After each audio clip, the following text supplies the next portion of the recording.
국회 소식 알아보겠습니다. 장관 후보자 2명의 낙마와 관련한 여야 대립이 평행선입니다. 여당은 이제 남은 5명의 후보자에 대한 청문 보고서를 채택하자고 촉구했지만 야당은 다른 후보자들의 지명 철회와 청와대 인사검증 라인의 경지를 요구하고 있습니다. 국회 연결합니다. 김영수 기자. 네, 국회입니다. 민주당 입장부터 전해주실까요? 네, 민주당은 두 후보자 낙마에 대해 성찰과 자성의 계기로 삼겠다며 앞으로 엄격한 검증 절차를 위해 당정 간에 충분히 협의하겠다고 강조했습니다. 다만 나머지 5명의 후보자의 지명을 철회하라는 야당의 요구에 대해서는 반대 입장을 분명히 했습니다.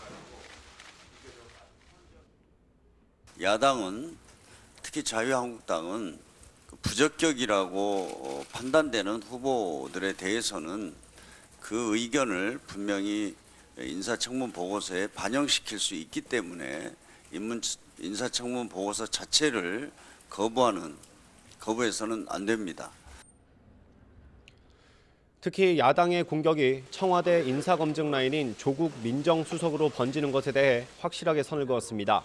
서른 최고위원과 안민석 의원 같은 민주당 중진 의원들은 라디오 인터뷰와 SNS를 통해 조 수석에 대한 옹호 발언으로 엄호했습니다.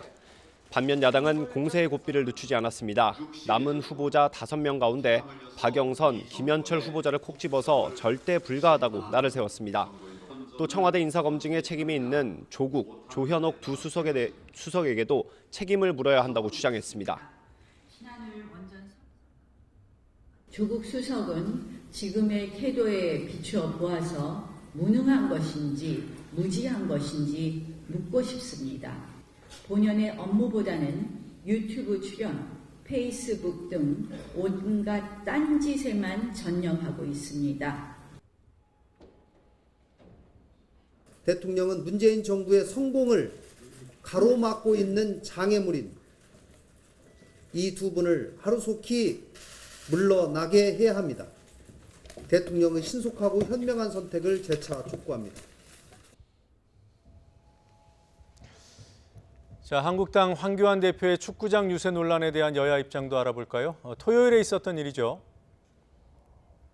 네, 그렇습니다. 지난달 30일 한국당 황교안 대표를 포함한 강기훈 후보 유세단이 경남FC의 홈경기가 펼쳐지는 경기장 안으로 들어와서 선거운동을 한 게 발단이 됐습니다.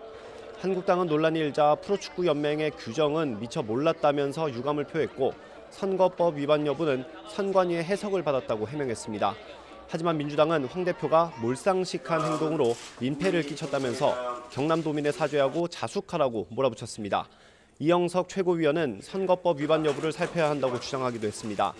특히 표창원 의원은 SNS에 글을 올려서 지난 지방선거와 대선 당시 선관위는 당 색깔과 같은 파란색은 물론 1번이 적힌 티셔츠도 안 된다고 했다면서 한국당의 해명을 정면으로 반박했습니다.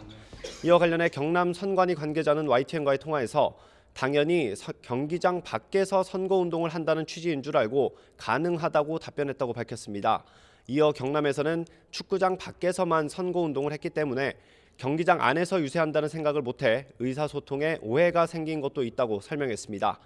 이런 가운데 중앙선관위는 곧 유권 해석을 내놓을 전망인데 관련 조항에 벌칙 조항이 없어서 협조를 요청하는 선에서 마무리될 가능성이 큰 것으로 전해졌습니다.